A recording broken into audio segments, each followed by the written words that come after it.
Hola, mi nombre es Marión Garín. Yo vine desde Chile a hacer el curso.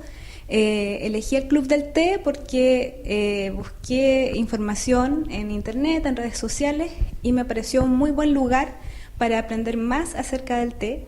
Entonces venía con hartas expectativas a este curso y debo decir a estas alturas que ya terminamos que todas mis expectativas fueron altamente superadas por todo lo que viví acá.